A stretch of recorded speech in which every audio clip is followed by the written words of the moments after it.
today's guest, which is Arun. So again, I really appreciate you coming on today. Okay, thank you for having me in the first place. Happy to. We kind of had a little bit discussion about the people that are really active, as we talked about some of the guests that I have previously on the show, and those episodes for you guys and girls there to watch. But there's a lot happening in India, quite. So I noticed that myself, and hopefully I can talk with more people like yourself in the future. So look, can you just tell audience and the people who don't know you yet, can you just speak about a little bit what you currently are working on? Okay, so for those of you who know me, my name is Arun, and for those of you do know me,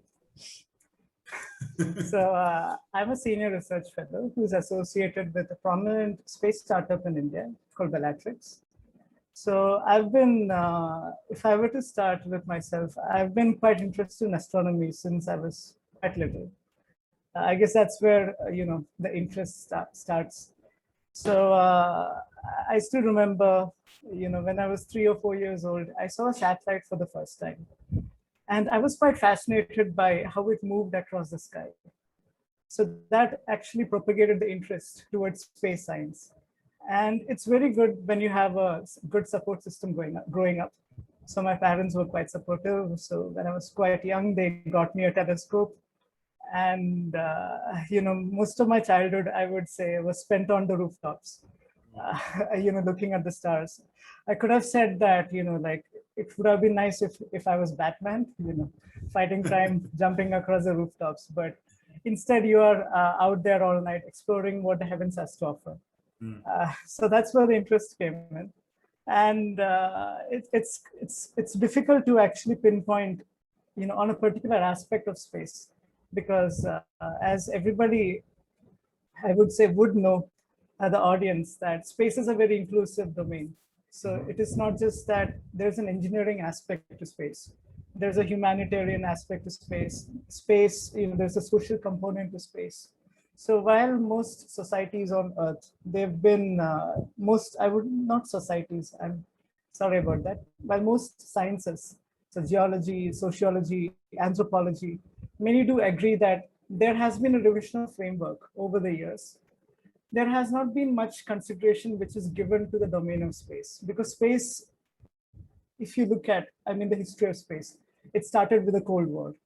So after Russia launched the first satellite, you are seeing, a tussle between two of the major superpowers.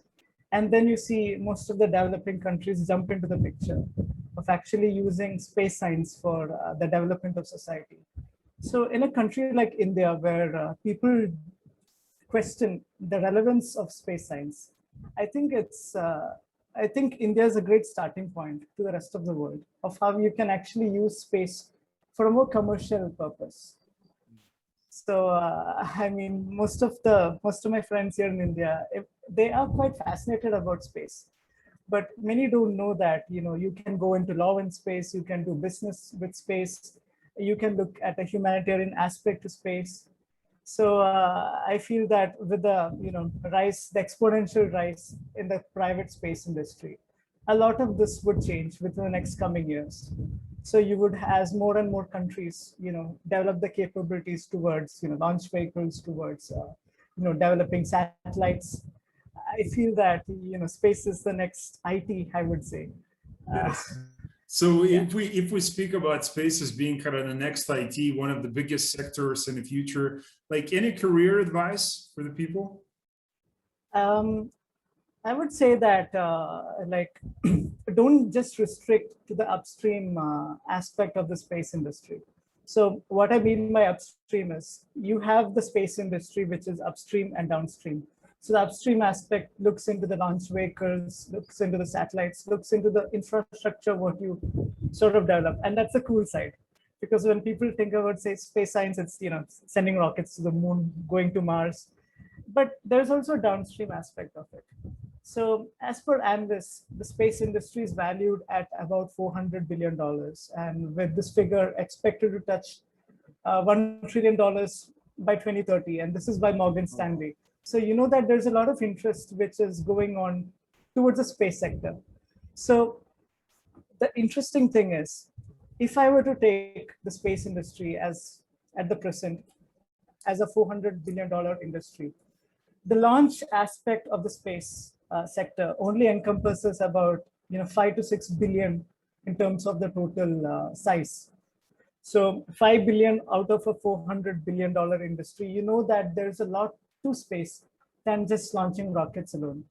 So because more and more players, state and private enterprises are entering the space sector, you can look into roles such as, if you're a lawyer, for instance, you can look into a career about space law, about solving the legal and the legal aspects of space. So one such thing is the Outer Space Treaty. So Outer Space Treaty drafted during the year 1967. It has been delegating the affairs of outer space for quite some time now. And I feel that in a way, Outer Space Treaty is an impediment to the commercialization of space, because the Outer Space Treaty prohibits any specific actor taking center place. It's not just that, earlier you could just go out on your long voyages across the ocean, set up a flag and say that, you know what, this is mine. I'm going to name this Arun Land, for instance. That's not going to happen with space. So the Outer Space Treaty, dictates that you can't just go to space and delegate control over it. And I think that is the reason why many of the countries, they have not, space has been quite quiet, I would say, because people know that you can't just go about and do something about it.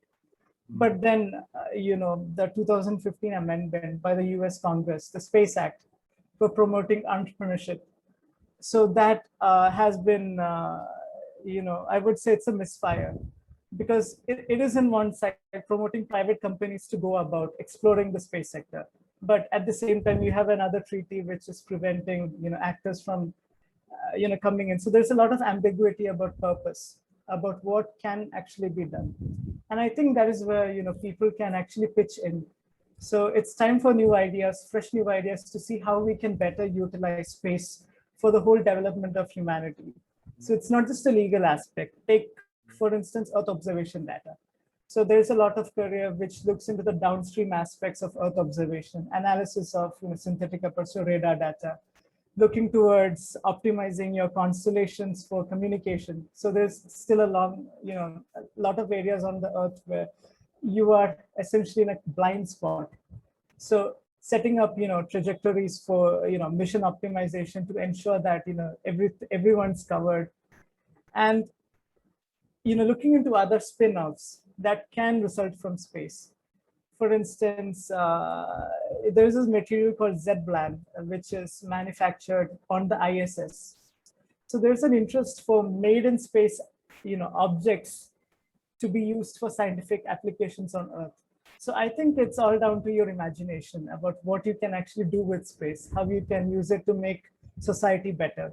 So career-wise, I wouldn't say don't just restrict to the upstream side of the industry, but look into the downstream side where 90% of the value actually lies. Yeah, so the question is, because I spoke with more than a few people here in the podcast, and they keep saying that, space is open for business, and they keep repeating that. So, and you talking about the ships leaving, and then going to, let's say, and then covering the North America and things like that in the Columbus times.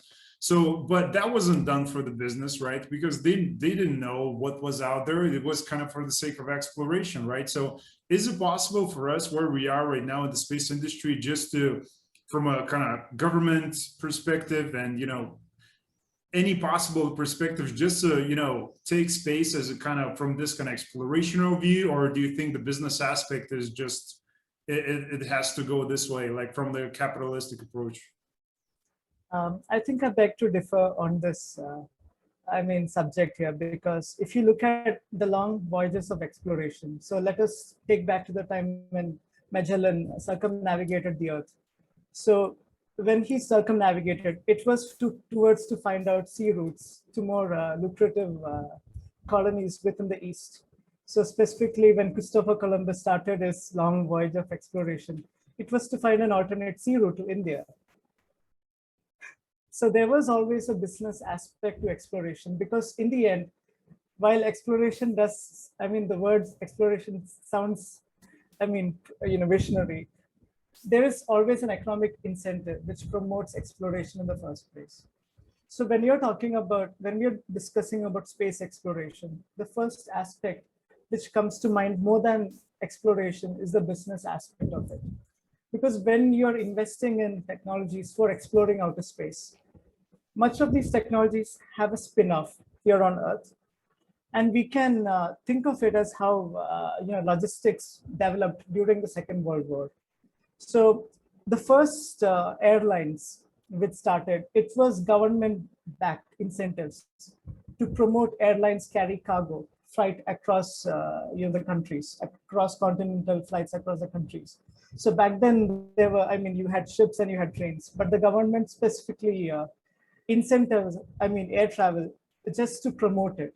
So I feel this is the same way the sector is going, because if you look at SpaceX, after the initial failure of the Falcon launches during the early 2000s, you had NASA come up with this agreement, which specifically spurred SpaceX to give contracts so that they can start these missions to the ISS. So there was always a business side which sparked that potential interest for more players to come in. Because if you were to start a company in space, I think the first thing that what people would ask is, where is the investment coming? Where is the capital coming? And you need to convince your investors that, this is the plan that I have. Yeah. A long-term vision of exploration, saying that I'm going to do in situ mining on asteroids. Recently there were two companies which were started in Luxembourg, which specifically looked into the mining aspects of space. But I feel that while the legislation was successfully passed for them to explore asteroids, it did not actually, I feel that the companies are a bit inactive at the moment, a bit dormant, because they are not quite sure about how to, convince their investors about the liability of, the returns if you're actually conducting such a mission.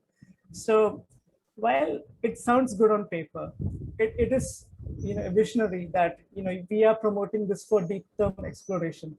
There is always a commercial and a geopolitical interest towards space activities. It has always been the way.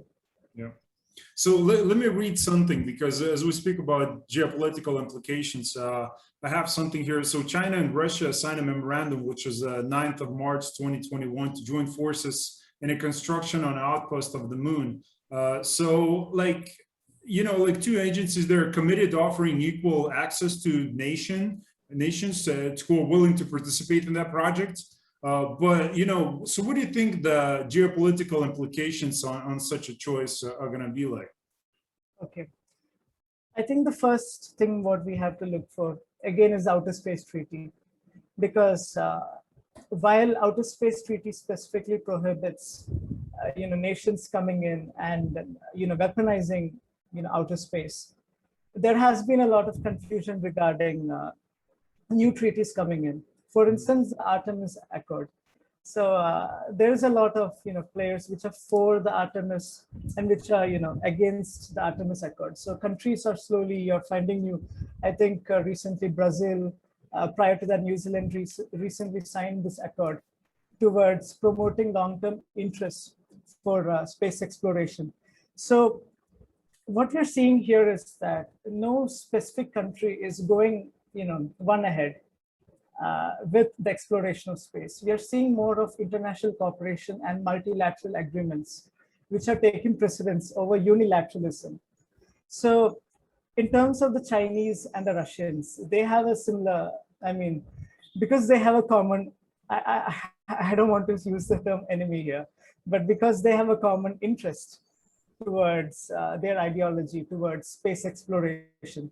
Because China has been signaled out by the US, specifically NASA has been quite unfair regarding the stance against China. Well, Europe has certainly been welcoming the Chinese approach, while Russia is desperately looking for investments, and Russia is starting to look up to how it can expand, its current space program. So there you see two, likely partners, which is going ahead. So I feel that geopolitically, this might actually lead to some tense moments because you would have different factions of countries coming together So back in the 1960s and 70s, during the period of the Cold War, the whole world was divided into two blocks. You have, the side which supported the US, and you had the side which supported the communist bloc. And then you had a third side. I mean, countries like India, Yugoslavia, which brought into the non-aligned movement, that you are not, like being a part of any of the two major blocks, but essentially, promoting your own interests. So I feel that if more and more actors come in to the picture, and they, start to, join forces together, I would say, and go ahead with their own terms of exploration, there is a good chance that it would lead to conflict. But at the same time, the chance that the possibility that there is a chance for conflict also prevents people from, causing more, doing actions which would, like break the harmony of outer space. But then again, it is a matter of concern when you look at countries taking part in ASAT tests. For instance, the Chinese firing of ASAT back in 2009 or 10.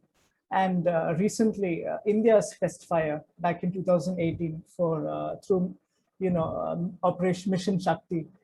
This was prompted by the Chinese firing, because when you're sharing your neighbor, when your neighbor is, someone as China, which has a lot of capabilities in terms of, taking down a satellite.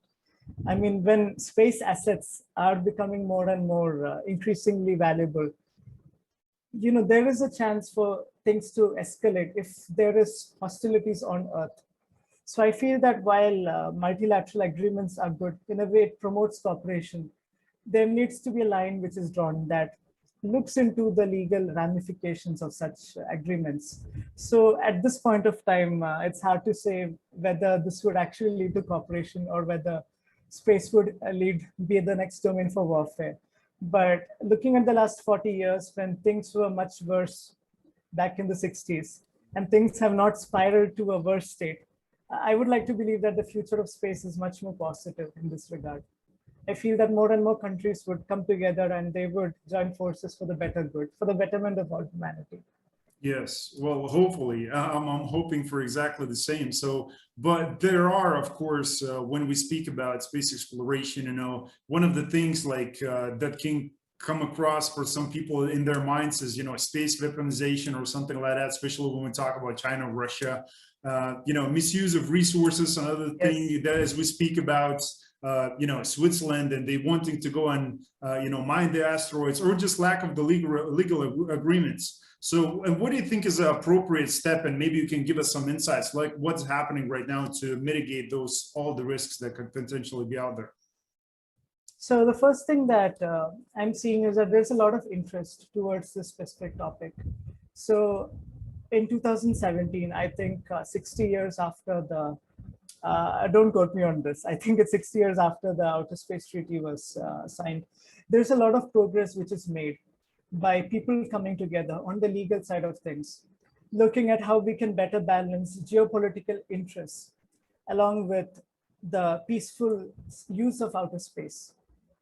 So the United Nations Office on Outer Space Affairs, it's been coordinating a worldwide activity towards bringing researchers, academia, the industry together and promoting the peaceful use of outer space. So the fact that, while there is a lot of ambiguity regarding, the weaponization space, specifically the sixth branch of the US military, I mean to say the Trump Space Force, while it is a matter of concern because it throws away the papers on what peaceful progress has been made over the years. I feel that, better senses would eventually prevail because right now we are reaching to a state where there is a lot of uncertainty regarding the sustainability of outer space. So without having proper regulations, earlier back in 2012, we would have around 250, 300 satellites being launched a year. But presently that number is coming to about 1,000. And as per many of the analysts, specifically I'm quoting Euroconsult and NSR, when they quote that, we can expect 10,000 satellites, some of them say 30,000 satellites, all coming from constellations. You can see that outer space is going to be extremely crowded. And what the conflict of interest can happen here is that the bigger companies, stepping in and preventing the smaller players from actually, going about with their own business. Because once you establish a monopoly, it's very easy to change your laws and regulations that suits to your, liking. And I feel that more than the weaponization of space, which is, I mean to say, it is a matter of concern, no doubt about it. But if you look at history, the leaders have always prevailed for better peace in the long prospect of things. I think I quote Carl Sagan by saying that, the world possessing nuclear weapons, for instance, it's like you have two players in a boxing match who are submerged with submerged in kerosene, and the players are, like arguing about who has more matchstick, who has the bigger lighter. Because that, when you're in such a situation, any spark is enough to set, large scale catastrophe. So while there's a lot of progress which is happening with, multilateral engagements such as the UN, and also setting up of more conferences and meetings towards delegating the activities of outer space, I feel the more, the more important thing which people might tend to brush aside would be large scale companies which are coming and monopolizing space. I feel that is a matter of great concern. Not just because there is also economics at play here, because it is a large scale companies which can do, go about and set up infrastructure, so which prevents, smaller companies from making a tantamount amount of progress within the given time. But we have to see where to draw the line between the economics of utility and the economics of, I would say, exploitation. Because you wouldn't want companies to, start setting up bases all across the solar system, and one day say that we are not governed by any, governmental treaties. We have not ratified the treaties, so we can go about with our own economic activities. Because once we see that, initiatives like Starship or the other large-scale launch vehicles coming into the picture, when rocket transportation, space transportation becomes as affordable as your airline industry is right now. So like I said, back in the 50s and the 60s, airline is something which, you would think with high class. So I still remember seeing those footages on YouTube where 1950s they travel, and you have this advertisement about luxury, about first class caviar being served to the passengers. And now, anybody flies economy class. So with the way launch vehicle technology is developing, thanks to all these, big companies in the first place, what I would say that within the next few years, when the prices of rideshare, when launch becomes more frequent and rideshare, it drops from $25,000 per kilogram to, meager values, say 1,000 or even less than $1,000, then the possibility of actual, exploitation, makes sense. I would just say that it is more like mining gold on the ocean surface. We know that, precious minerals such as gold are widely prominent, but nobody thinks about, extracting from the ocean surface because it does not make that economic sense to actually mine it, to go to all the trouble of mining it and extracting it. And I think that is the same prospect with space here.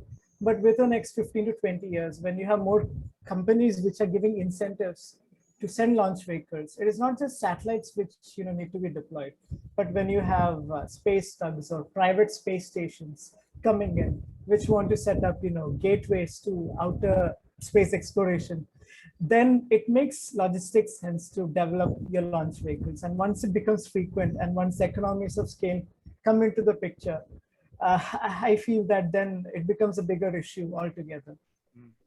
So what do you think when we talk about just a launch vehicle as being cheaper, and that eventually with time will get accessible to, as we speak about the economy class, that will be part of space flight. So like, how do you imagine the space flight and colonization of space is going to look like in the near future?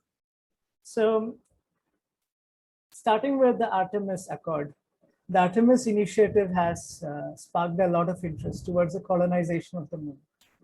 So the initial interest towards colonization of the moon has been around during the 1960s and 70s. specifically with the discovery of helium-3 on the moon's surface. So helium-3 being isotope which can power future fusion reactors here on Earth.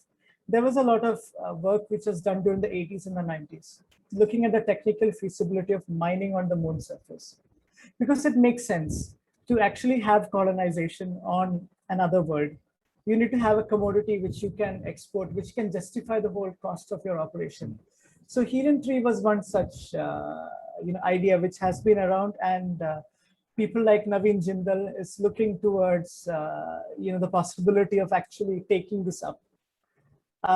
So titanium dioxide, silicon dioxide, some of the substances which are quite rare on Earth, which are present on moon or asteroids. So asteroids are quite rich in rare earth minerals. So this would be the first step forward, because to justify the cost of actually setting up a long-term access to space would initially be to look towards space as a means of exploration and exploitation. I'm sorry to use that word, exploitation, because as of now, the technology exists towards research and towards the ISS, not just the ISS, starting from the 80s, the Mir Skylab. So it has looked into the possibility of actually long-term survival in space.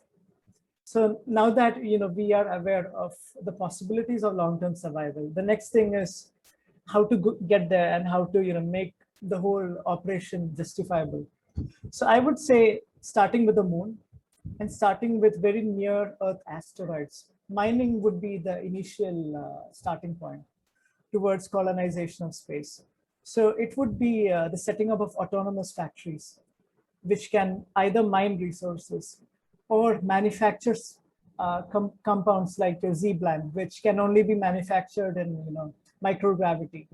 So it makes sense to create such commodities on moon or in space and then bring it back to Earth, because that would also serve as an incentive for society to get interested.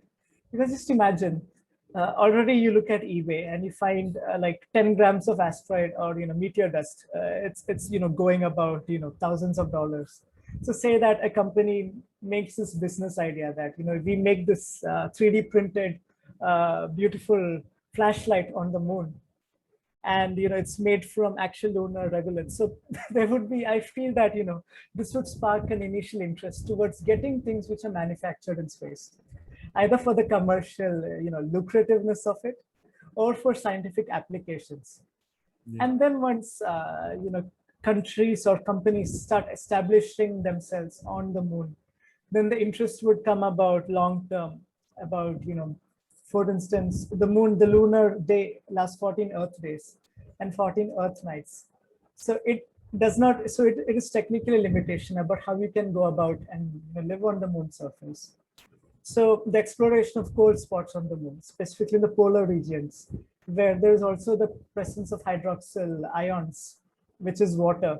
So that would spark an initial interest about how to retrieve water from the moon surface, how to make life sustainable.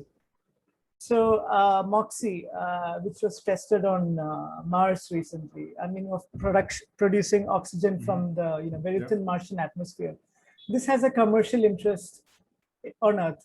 I mean, during COVID times, we see a lot of patients which are dying out of oxygen not being available on time. So such incentives like food grown in space, water which is extracted, process which extracts water or extracts oxygen. This has a utility value here on Earth, because as the population increases substantially, back in the industrial age, if you look at from the 1800s, how the population has been growing, while it took 100 years to go to the first 1 billion, over the last few years, we're seeing the population just spike to 11, 12 billion. So when Earth becomes unsustainable with, again, advances in healthcare, you would really have to wonder how you would ration resources on Earth and how you would minimize wastage of resources, how you can make every, I wouldn't say every penny count, but every air, water, everything that we take for granted today count. So for that, technologies need to develop in outer space. And I think events like this would actually fuel commercial interest in space. So it would start with a commercial interest. And then I would say once the technology is developed for long-term exploration, I would say then you can see geopolitical interests coming into the picture. Because if you look at how militaries work, the initial, to give you an example, GPS systems, for instance, the initial role of GPS was to locate where your missiles are of your hostile countries. Or if you were to look at Earth observation satellites, they were initially spy satellites. But then we've repurposed it to make, to suit our own commercial interests. Communication systems, it was initially developed for the military. The internet, it was initially developed for the US military, and DARPA expanded it to the present form we are right now.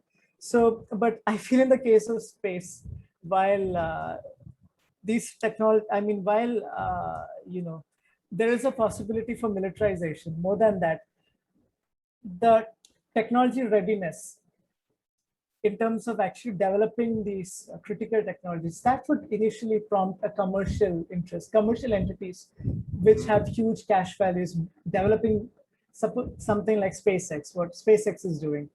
Because before SpaceX, when the shuttle was grounded, it was only the Russians which had the power to give uninterrupted access to the International Space Station. But now that SpaceX has come into the picture, the relevance of Russia has suddenly slipped away.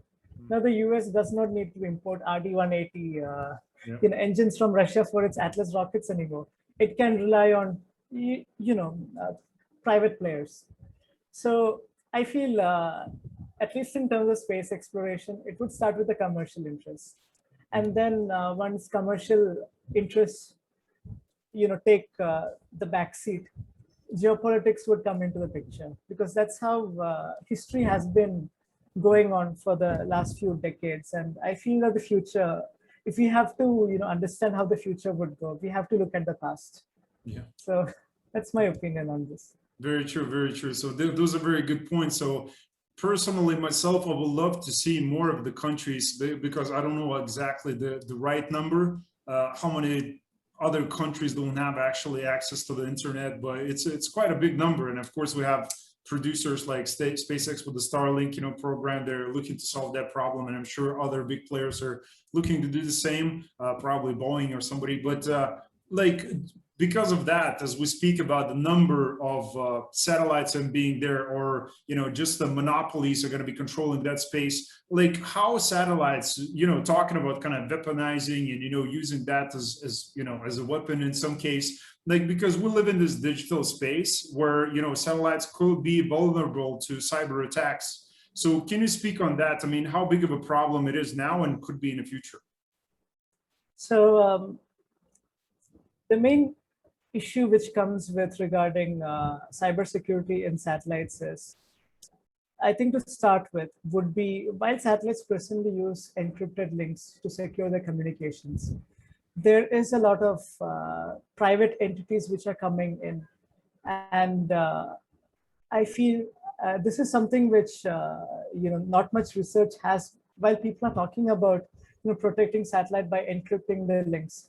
I mean, you would have, jamming capabilities, which are used in the military. So for instance, hostile nations, they have been testing out jamming techniques for blocking missiles. So the same can be applied for satellites as well. So the links which are, uplink and downlink, if it can be spoofed, for instance, and it, causes, mayhem on Earth, like GPS, for instance. So if today that if two countries are going on a war with each other, and countries are using their own regional navigation systems to actually control the intercept or the launch of missiles, a country which can either weaponize its missile, take for instance your ASAT test, which uses kinetic energy, direct kinetic energy weapons. It can take out a satellite in low Earth orbit. And if one of your satellites is out within your constellation, the handshake between satellites just suddenly stops. So you would have a breakage. And during that time, countries are vulnerable for being under fire from the enemy sources.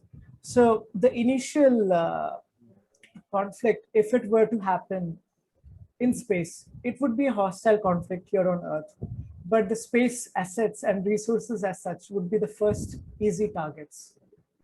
And while there has been some legislation which is preventing, countries from further developing kinetic energy weapons, it does not talk about, direct energy weapons, which you don't have to, take out a satellite and create thousands and, millions of pieces of debris in orbit. You can just knock out a satellite with an electromagnetic pulse or with a laser, essentially blind the satellite. So while it can be used for a military sense, in a commercial sense, I feel that there's enough redundancy which is planned into the system, which especially with 12,000 satellites of SpaceX, I'm pretty sure that if you have a few satellites going about, SpaceX can effectively remaneuver some of the spare satellites and bring it back to service. But with military, specifically military satellites, the US, not the ASAT series, I think the WGS series of satellites. Don't quote me on this. Okay, the AEHF, the Advanced High Frequency Satellites. So they are limited in number. So you would have like, it's more like having a giant battleship in space. So if you have multiple targets, it makes it difficult for you to weaken the enemy. But if you have a single target, it is like a sitting duck for all these targets. So this is one aspect to it, the military side of it. On the private side of things, I feel that more than hostility taking place, there is a good chance of terrorism coming into the picture. Say that you can spoof your downlinks for your satellites, or that you can introduce some sort of jamming device which blocks out a particular wave or a particular frequency from your satellite, which prevents specific TV transmissions from coming in. So if you look at this day and age, we see that a lot of conflict starts with misinformation. There is a post on Facebook about some kind of a riot which is happening at 8 o'clock in the morning. By about 11 in the afternoon, you would see communities coming together and getting into conflict. And there is a lot of rise in such events which is spreading due to misinformation. Now imagine that you have your own dedicated satellite and you somehow spoof your signals or you jam your signals and you give the wrong information to the other people, to an ethnically sensitive region where you confuse the people and you make them think that the majority is against us, or this sparks a riot or a revolution. So these are actually the problems I feel which would come in terms of cybersecurity in outer space. And again, the lack of regulations in terms of the private industry. So with most of the private players entering with commercially off-the-shelf components or parts, it is much more, it is not resilient, as I would say, the more space resistant or space tough, I would say, components of your legacy satellites. So this actually is a concern, because if you can easily take out private satellites, then that is the like start of an economic or a social warfare. So I feel, I mean, this is something which I am presently conducting my study upon. So I cannot give a very conclusive answer. But based on my sense of reading, I feel that these are the initial problems which are sparked by cybersecurity, and what we need to do to make sure that we protect space assets, and what needs to be done in terms of regulating certain standards which prevent downlinks from being intercepted or hijacked. And like with the rise in quantum computing, it is being told that your 256-bit encryption it's going to be obsolete. So they would have to come up with I think like a blockchain or specific strategies which would prevent newer technologies, which I don't have much clarity upon. I do agree, since it's an emerging field, but there's a lot of scope for research onto one side of things, which how it can be adapted towards securing the interest in space. Yes. That's a really good topic, because like those satellites, and they could be vulnerable from, you know, attacks from the ground up. And again, it could be from the ground stations that you might have some, you know, malware just, you know, taken from there, and once you're giving the signal, it can, you know, go from there. So yeah, this is a huge topic that, you know, again, with increasing numbers. So how many satellites you said SpaceX currently has? What's the number? So SpaceX is planning to release around 12,046 satellites. So That's just that, one company. exactly. So with these numbers, we definitely need to do more of the R&D part on just protecting the space assets with that as well. But look, speaking on a probably more optimistic note, because at the end of the day, regardless, again, the problems or the difficulties that there are in the space industry, and of course, we're here people to solve that, and I'm happy that you're doing your research based on that as well. Like you mentioned, going back to the beginning of the conversation of you buying the telescope and getting the bug of, you know, the space. Like, Yes. and I see a lot of people, I talk with a lot of people, and they would love to work in the space industry and do things. So what do you think is a good entry point for the people? Like, for very, like, they never did anything besides probably watched a couple of podcast interviews or listened to a few. Like, what would you recommend as a good starting point for the future for them to be part of the space industry? So there's a lot of emerging opportunities which comes as startups. So for me, my ticket into the space industry was through my work with my startup, which has been doing some amazing work in the area of satellite propulsion. So earlier you were stuck with governmental space agencies. So if it's somebody has an interest in space, they would either approach NASA or their own national space agencies.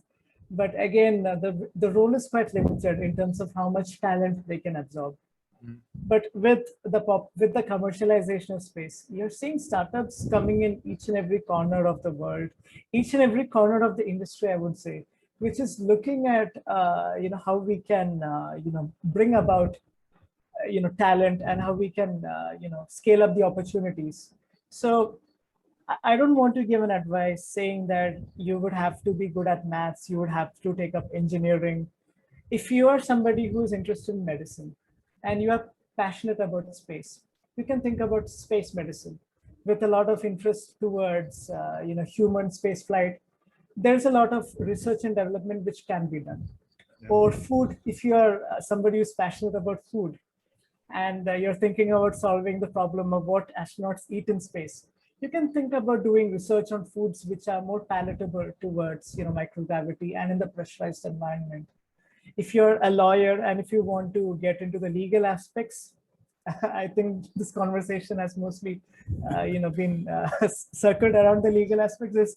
It's a Pandora's box, I would say, of issues which you can look into, as case studies actually, which you can study and you can work upon. If you're interested in Earth observation, if you are an analyst, for instance, you can look at how the industry is going about. If you're a diplomat, you can look into the geopolitical aspects of space and see how countries can, use space technology to exert their geopolitical influence or be friends together, because geopolitics in space has been used, to promote the famous handshake in space, for instance. At the time when the entire world was on the brink of war, that was a moment which literally brought about long-term cooperation. So I would say that the main point here is have a passion for space, have an interest in space, and I feel that if you see stars all day, if you're always thinking about the stars, you would find an application of space which comes into your day-to-day life. So I would say start by reading about what opportunities are there in the industry. The opportunities are plenty. Don't just limit yourself to government or large private organization or large enterprises. Look into startups. They're an excellent place for your ideas to be heard, and they promote talent. So that would be a good starting point for people to gain some actual experience about solving problem statements. Because when you solve a problem statement, it not just increases your expertise on a subject, it makes you more confident about speaking about the subject. And what we need right now are experts. We don't just want a one size fits for all thing, but we want experts in every aspect of the space economy, the space value chain. So I feel have the interest and keep yourself updated regarding what are the trends of the industry, what is happening in the industry, and see where you can actually match or align your interests to that development. And I feel be patient. Within a few months or a few years, you do enough reading, you gain that interest, you gain that clarity of thought. I mean, you can go about and make your own mark in the space industry. Yeah, yeah. And that's a really good advice. That's a really good advice. So thank you for giving that. So what is the future is going to look like for you as you're talking about doing research? Is there anything else that you particularly would like to focus on in the future when it comes to research or just other aspects of the space industry that you would like to kind of have your hands on? So initially when I started my career, it was to analyze space missions, because I did not know where to start exactly. So it just started by learning about various types of missions, scientific exploration about Mars, or extraterrestrial exploration of Europa. I mean, there's a lot of interest towards that aspect of space. So initially it was just reading about missions, not having a clear picture on what to do next. It was then later on that to really complement my startup's work, that I started analyzing the industry, looking at the policy side, looking at the export and import regulations, looking into the strategies which are adopted. So that's when a commercial interest towards the space industry came about. But then after you read about the commercial interest, you begin to wonder where this all fits in. And then you realize that space is a global industry and that it encompasses virtually everything.